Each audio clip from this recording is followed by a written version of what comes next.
আসসালামু আলাইকুম। আজকে সর্বশেষ সংবাদ জানাবো আমি নুসরাত। প্রথমেই জানিয়ে দেব সংবাদ শিরোনাম। চট্টগ্রামে স্বতন্ত্র প্রার্থীর ১০ লাখ টাকা সহ মাইক্রোবাস জব্দ, আটক ৩ সন্তানকে হত্যার পর দম্পতির আত্মহত্যা, ভিডিও বার্তা উদ্ধার। রাজশাহীতে ১২টি পেট্রোল বোমা ও ১৫টি ককটেল উদ্ধার। যারা কেন্দ্র দখলের চেষ্টা করবে তারাই ঝুঁকিতে আছে, বললেন র্যাব মহাপরিচালক। নির্বাচন সামনে রেখে ঢাকা ৭ ও ১০ আসনে যৌথ বাহিনীর টহল জোরদার। সর্বশেষ জানাবো, শরীয়তপুরে ৪১টি ধারালো অস্ত্রসহ সাবেক ইউপি চেয়ারম্যান আটক। শিরোনাম শুনলেন, এবারে বিস্তারিত। চট্টগ্রামে স্বতন্ত্র প্রার্থীর ১০ লাখ টাকা সহ মাইক্রোবাস জব্দ, আটক ৩।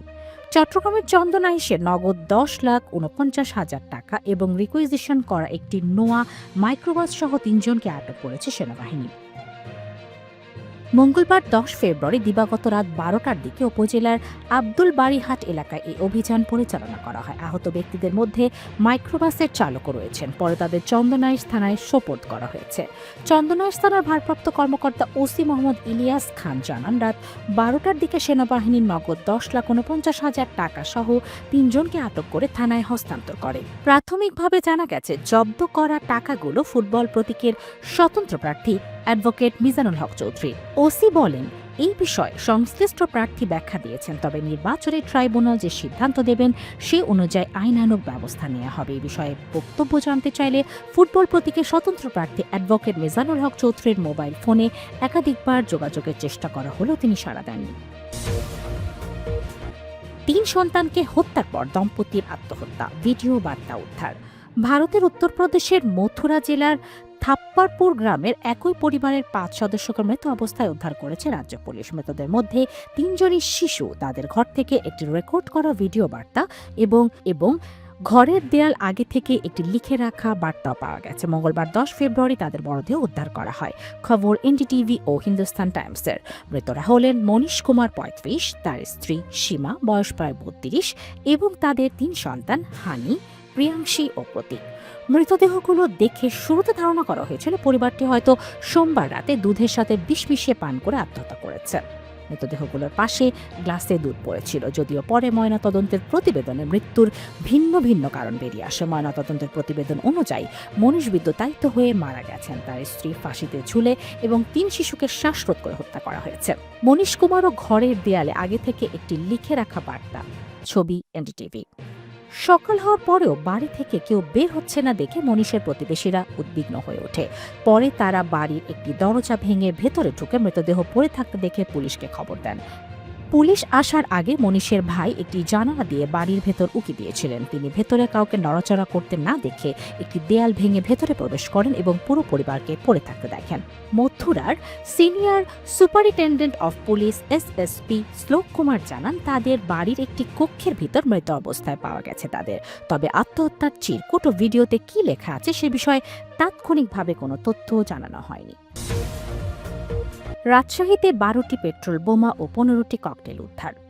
রাজশাহীতে অভিযান চালিয়ে ১২টি পেট্রোল বোমা ও ১৫টি ককটেল উদ্ধার করেছে র্যাব। বুধবার ১১ ফেব্রুয়ারি দুপুরে র্যাব ৫-এর সিপিএসসির কোম্পানি কমান্ডার অতিরিক্ত পুলিশ সুপার নাজমুল হকের পাঠানো এক সংবাদ বিজ্ঞপ্তিতে তথ্য নিশ্চিত করা হয়েছে।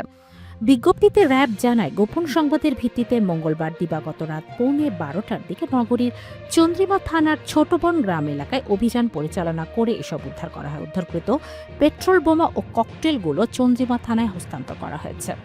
র্যাব আরও জানায়, আসন্ন ত্রয়োদশ জাতীয় সংসদ নির্বাচন ও গণভোট ২০২৬কে বাধাগ্রস্ত করা বা আধিপত্য বিস্তারের উদ্দেশ্যে এসব পেট্রোল বোমা ও ককটেল মজুত করে রাখা হয়ে থাকতে পারে। এই ঘটনায় জড়িতদের চিহ্নিত ও গ্রেফতারের লক্ষ্যে র্যাব ৫-এর তৎপরতা অব্যাহত রয়েছে। যারা কেন্দ্র দখলের চেষ্টা করবে তারাই ঝুঁকিতে রয়েছে, বললেন র্যাব মহাপরিচালক। র্যাপিড অ্যাকশন ব্যাটালিয়ন র্যাবের মহাপরিচালক একেএম শহীদুর রহমান বলেন, যারা জাল ভোট দেওয়ার চেষ্টা করবে, কেন্দ্র দখল করার চেষ্টা করবে, ফলাফল মেনে না নিয়ে নাশকতার চেষ্টা করবে, তারাই ঝুঁকিতে আছে। বুধবার ১১ ফেব্রুয়ারি বিকেলে ত্রয়োদশ জাতীয় নির্বাচনের রাজধানীর অতি ঝুঁকিপূর্ণ কেন্দ্র লালমাটিয়া মহিলা কলেজ ও রাজধানী উচ্চ বিদ্যালয় কেন্দ্র পরিদর্শনের পর এক সংবাদ সম্মেলনে তিনি কথা বলেন।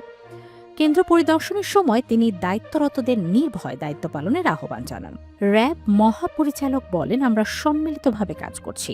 কোথাও যদি বিচ্ছিন্ন ঘটনা ঘটে এবং ভোট গ্রহণের পরিবেশ নষ্ট হয় তাহলে আইন অনুযায়ী ব্যবস্থা নেওয়া হবে। প্রয়োজন হলে সংশ্লিষ্ট কেন্দ্রের ভোট স্থগিত বা বাতিলের সিদ্ধান্ত নির্বাচন কমিশন নিতে পারে। তিনি আরও বলেন, নির্বাচন আচরণবিধি যাতে লঙ্ঘিত না হয় এমন কাজ যেন করতে না পারে সেজন্য আমরা সবসময় সজাগ দৃষ্টি রাখি, যাতে করে যারা এ ধরনের অপরাধ করে তারা কিন্তু ধরা পড়ে যাচ্ছে। এখন থেকে নির্বাচনের আগে পর্যন্ত আমরা সতর্ক অবস্থানে থাকব। আচরণবিধি লঙ্ঘনের ঘটনা যাতে ঘটতে না পারে সেজন্য আইন শৃঙ্খলা বাহিনীর সদস্য, জুডিশিয়াল ম্যাজিস্ট্রেট সবাই মাঠে কাজ করছে। নির্বাচন সামনে রেখে ঢাকা ৭ ও ১০ আসনে যৌথ বাহিনীর টহল জোরদার। আসন্ন ত্রয়োদশ জাতীয় সংসদ নির্বাচনকে সামনে রেখে ঢাকা ৭ ও ঢাকা ১০ আসনের সার্বিক আইন শৃঙ্খলা পরিস্থিতি স্বাভাবিক রাখা এবং জনসাধারণের জানমাল নিরাপত্তা নিশ্চিত করতে যৌথ টহল কার্যক্রম পরিচালনা করা হয়েছে। বুধবার ১১ ফেব্রুয়ারি ৪৬ স্বতন্ত্র পদাতিক ব্রিগেডের তত্ত্বাবধানে অজেয় ৪-এর আজিমপুর আর্মি ক্যাম্পের নেতৃত্বে ঢাকা ৭ ও ১০ আসনের বিভিন্ন এলাকায় এই যৌথ টহল পরিচালিত হয়। ভোট কেন্দ্রের সার্বিক নিরাপত্তা নিশ্চিত করা এবং জনসাধারণের মধ্যে আস্থা ও বিশ্বাস সৃষ্টি করাই ছিল এই বিশেষ টহলের মূল উদ্দেশ্য।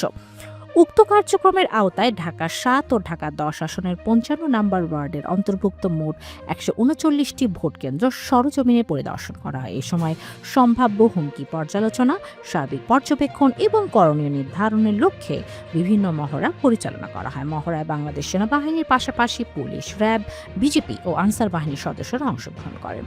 এছাড়াও নির্বাচনের দায়িত্বপ্রাপ্ত assistant returning officer, executive magistrate এবং বিভিন্ন ভোটকেন্দ্রের জন্য নিয়োজিত প্রিজাইডিং অফিসারদের সঙ্গে মতবিনিময় করা হয়। এ সময় স্থানীয় জনগণকে আসন্ন নির্বাচনে নির্বিঘ্ন ও নিশ্চিতভাবে ভোট কেন্দ্রে উপস্থিত হয়ে ভোটাধিকার প্রয়োগের বিষয়ে আশ্বস্ত করা হয়। জাতীয় স্বার্থে যে কোনো উদ্ভূত পরিস্থিতি মোকাবেলায় বাংলাদেশ সেনাবাহিনী সর্বদা প্রস্তুত ও সতর্ক রয়েছে। শরীয়তপুরে ৪১টি ধারালো অস্ত্রসহ সাবেক ইউপি চেয়ারম্যান আটক। শরীয়তপুরের জাজিরা উপজেলার ৪১টি ধারালো অস্ত্রসহ বিকেনগর ইউনিয়ন পরিষদের ইউপি সাবেক চেয়ারম্যান ও উপজেলা আওয়ামী লীগের সাবেক সদস্য মোস্তাফিজুর রহমান ওরফে মুজিবুর মাতবরকে আটক করেছে যৌথ বাহিনী। এই সময় তার সঙ্গে থাকা রুমা আক্তার নামে এক নারীও আটক হন। মঙ্গলবার ১০ ফেব্রুয়ারি রাতে সেনাবাহিনী ও পুলিশের সমন্বয়ে যৌথ বাহিনীর একটি দল সদর আলী মাতবর কান্দি গ্রামে তার বাড়িতে ৪ ঘণ্টাব্যাপী অভিযান চালায়। অভিযানে বাড়ি থেকে ৪১টি বিভিন্ন ধরনের ধারালো অস্ত্র, নগদ টাকা, ভারতীয় রুপি, পিস্তলের কভার ও ম্যাগাজিনের কভার উদ্ধার করা হয়। জাজিরা থানা সূত্র জানায়, বাড়িতে অস্ত্র মজুদের গোপন সংবাদের ভিত্তিতে জাজিরা সেনা ক্যাম্পের উদ্যোগে এই অভিযান পরিচালিত হয়। আটক মোস্তাফিজুর রহমানের নামে একাধিক মামলা রয়েছে বলে পুলিশ জানিয়েছে। মামলার সংখ্যা যাচাই বাছাই করা হচ্ছে। স্থানীয় সূত্রে জানা যায়, মোস্তাফিজুর রহমান সাবেক সংসদ সদস্য ইকবাল হোসেনের অনুসারী হিসেবে পরিচিত ছিলেন। গত বছরের ৫ আগস্ট আওয়ামী লীগ সরকারের পতনের পর তিনি আত্মগোপনে যান। সম্প্রতি এলাকায় ফিরে শরীয়তপুর ১ আসনের বিএনপির প্রার্থী সাইদ আহমেদের পক্ষে প্রচারণায় অংশ নেন।